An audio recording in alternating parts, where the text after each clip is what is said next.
If you're caring for a senior loved one with arthritis, you've probably asked this question: can we even afford in-home care?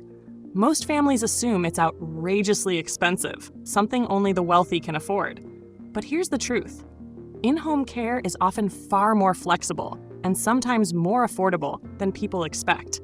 And in many cases, it actually prevents bigger, more expensive problems down the road.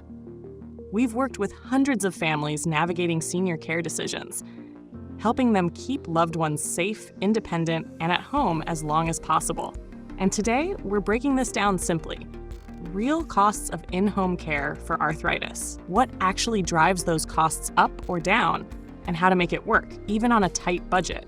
Because once you understand how this works, you stop guessing and start making confident decisions. So let's start with the number everyone is trying to figure out.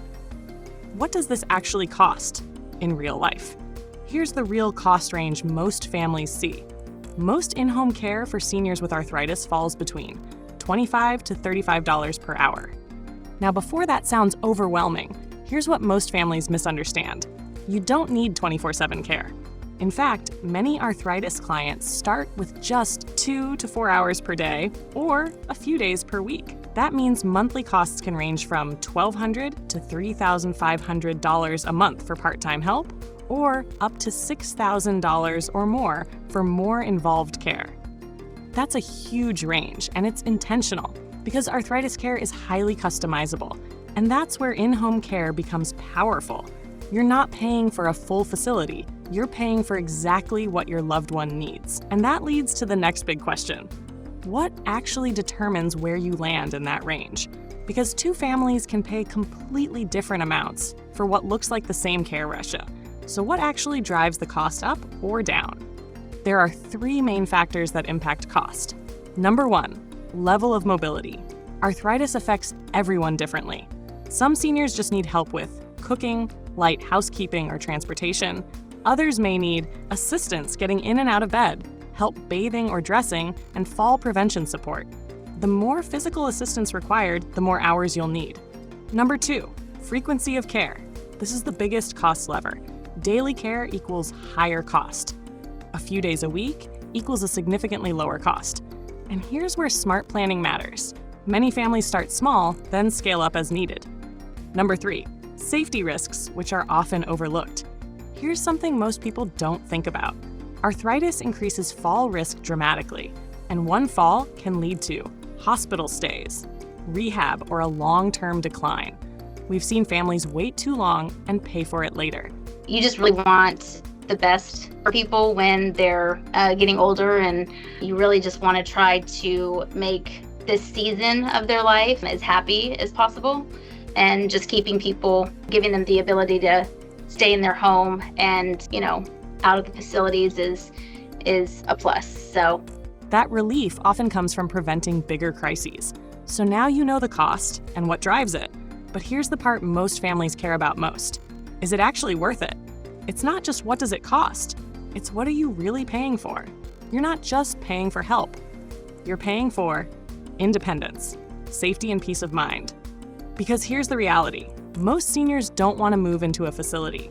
That I have never met a senior that said, I can't wait to get old and move to an assisted living. They wanted to stay home. And arthritis doesn't change that desire.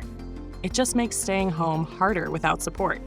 For arthritis specifically, caregivers help with reducing joint strain, like lifting, reaching, and bending, keeping routines consistent, which reduces stiffness, and preventing isolation, which is huge for mental health. But there's something even more important: connection. That is the first time I have heard my mother play that piano since my father died. She quit playing it after her husband died. It was part of her grief. That's not just care, that's quality of life. Now let's talk about something practical, because even if it's worth it, how do families actually pay for this? Here's how most families make it work. This is where expectations usually shift the most. Most families don't pay for care in just one way. They combine options like private pay, which is the most common, using savings, retirement income, or family contributions. Long-term care insurance. If your loved one has it, this can cover a significant portion. VA benefits available for eligible veterans and spouses. Medicaid, In some cases, this varies by state, but can help for qualified individuals. Here is the smart strategy. Start with minimal care and increase only when needed. This avoids overpaying early while still keeping your loved one safe. And just as important, it protects you as the caregiver, because burnout is real. Self-care is very important. If you don't self-care for yourself, you have nothing to give. You said we see that in spouses.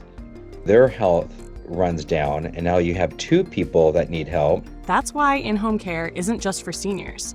It's for families too. So now you understand cost, value, and how to pay for it. But there's one final piece most people overlook. It's what happens when you wait.